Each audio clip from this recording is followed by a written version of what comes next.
दीपावली के इस पावन पर्व पर आप सभी को, आपके परिवार को मेरी तरफ से, इस परिवार की तरफ से हार्दिक बधाई, घनी घनी बधाई, घनी घनी राम राम। हिंदी टीचिंग मेथड को लेकर हम बात कर रहे थे।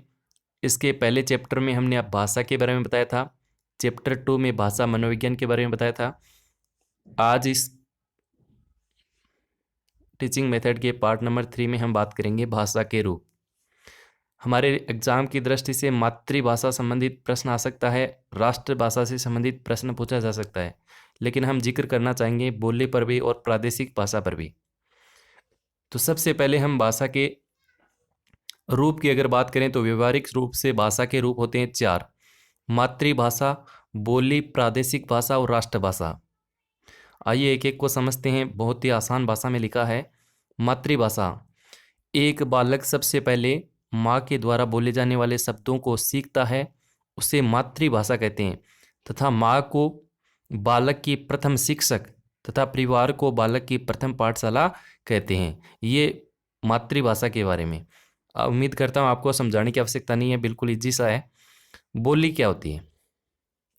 बोली के बारे में अगर जिक्र करें तो हमारे देश का मानना है कि प्रत्येक 36 किलोमीटर की दूरी पर शब्द बदल जाते हैं और स्थानीय शब्दों का उपयोग होता है जिनमें शुद्धता, अशुद्धता, वाक्य विन्यास का कोई ध्यान नहीं रखा जाता। क्षेत्रीय व्यवहार में क्षेत्रीय शब्दों का उपयोग होता है, उसे बोली कहते हैं। कहने का मतलब ये है कि अपने 36 किलोमीटर के 40 किलोमीटर के आसपास जो है वो शब्द बदल जाते हैं। जैसे अपने एरिया में हम बोलते हैं कि के करे भाई, और इधर थोड़ा सा चले जाते हैं 40 किलोमीटर राजगढ़ पार करते हैं तो वहाँ बोलते हैं किमी करे भाई, के को बोलते हैं किमी करे, और इधर आपको नागौर साइड में आपको मिलेंगे कहीं करे। तो अलग अलग शब्द हैं, अलग अलग बोली है, और आप जिस प्रदेश में रहते हैं वहाँ पता होगा आप कुछ अलग तरीके से बोलते होंगे, कमेंट करके जरूर बताइएगा। तो वो होता है बोली। तो यहाँ से भी कोई खास प्रश्न यहाँ से बनता नहीं। प्रादेशिक भाषा की अगर बात करें तो किसी प्रदेश विशेष में बोली जाने वाली अर्थात व्यवहार में आने वाली भाषा जिसका अपना एक अस्तित्व होता है, स्वयं की लिपि होती है, व्याकरण और साहित्य होता है, व्यवस्थित शब्दकोश होता है और संविधान के द्वारा भाषा के रूप में मान्य होती है। यहाँ से प्रश्न बना सकता है एग्जामिनर। जैसे मान लीजिए कि निम्न में से कौन सा प्रादेशिक भाषा नहीं है, एक दे दे आपको राजस्थानी, गुजराती, इसी प्रकार से 2 ऑप्शन और बना दे। तो वहाँ पर ध्यान रखिएगा, जो राजस्थानी है वो प्रादेशिक भाषा अभी तक नहीं है, ये ध्यान रखिएगा। बाकी हम इसका जिक्र करेंगे, अंत में कुछ प्रश्न लेंगे, वहाँ पे आपको इनके बारे में बात करेंगे। अगला है हमारा राजभाषा। देखिए राजभाषा उस भाषा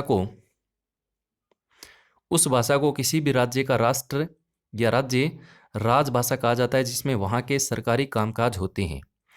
भारत देश में 14 सितंबर 1949 को हिंदी को राजभाषा बनाया गया तथा प्रतिवर्ष 14 सितंबर को हिंदी दिवस के रूप में मनाया जाता है। देखिए हमारी जो हिंदी है वो क्या है, हमारी राजभाषा है, राष्ट्रभाषा हमारी नहीं है।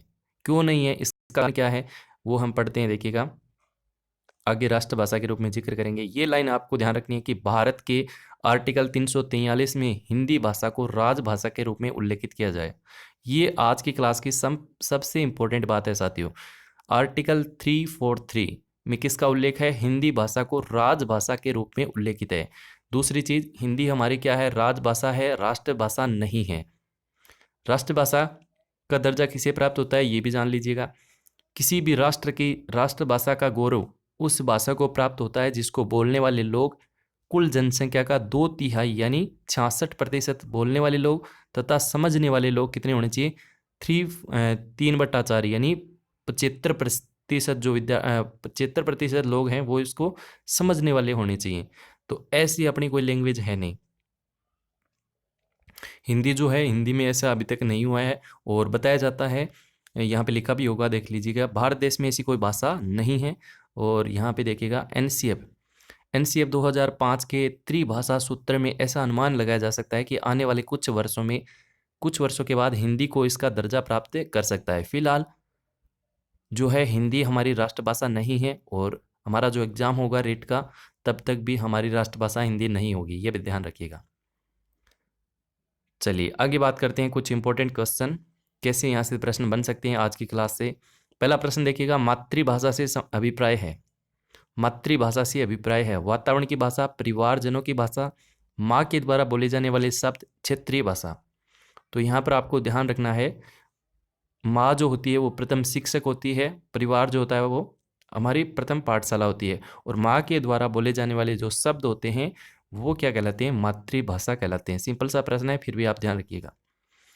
निम्न में से प्रादेशिक भाषा नहीं है, यहाँ पे ये ध्यान रखना है कि नहीं है पूछा है, राजस्थानी, मलयालम, गुजराती और पंजाबी। तो याद रखिएगा राजस्थानी जो है वो हमारी प्रादेशिक भाषा नहीं है। ऑप्शन नंबर 1 इसका सही उत्तर रहेगा। नेक्स्ट क्वेश्चन, ये आज की क्लास का सबसे इंपॉर्टेंट प्रश्न होगा कि 14 सितंबर को प्रतिवर्ष हिंदी दिवस के रूप में मनाया जाता है, क्योंकि इसी तिथि को 1949 में हिंदी भारत की राजभाषा बनी, जिसका उल्लेख पूछा है, आर्टिकल पूछा है, आर्टिकल 21A, आर्टिकल 443, आर्टिकल 343 और आर्टिकल 343।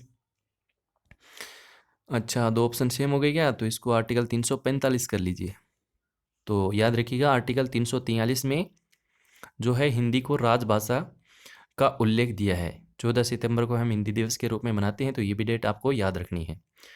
तो उम्मीद करता हूँ आज की क्लास भी आपको समझ में आई होगी। कल हम इससे आगे यानी भाषा के बिंब, कितने बिंब होते हैं, ये क्लास जो आने वाली क्लास है वो बेहद महत्वपूर्ण होगी, लेकिन एक सीक्वेंस के रूप में पढ़ रहे हैं। कोई भी हमारा प्रश्न छूट ना जाए, बिल्कुल हम जीरो से पढ़ रहे हैं तो 100% तक इसको कवर करेंगे, कोई भी बिंदु हम छोड़ेंगे नहीं, एक एक बिंदु पर हम बात करना चाहेंगे।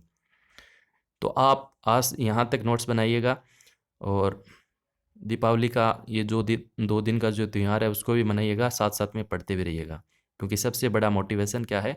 आपकी पढ़ाई है। दुनिया का कोई भी आदमी मोटिवेशन नहीं कर सकता जब तक, अरे यार कुछ आता ही नहीं तो मोटिवेशन क्या काम करेगा? इसलिए पढ़ते भी रहिए और इन्जॉय भी कीजिए। चलिए फिर मिलते हैं फिर एक नेक्स्ट वीडियो में, तब तक के लिए बाय बाय, जय हिंद।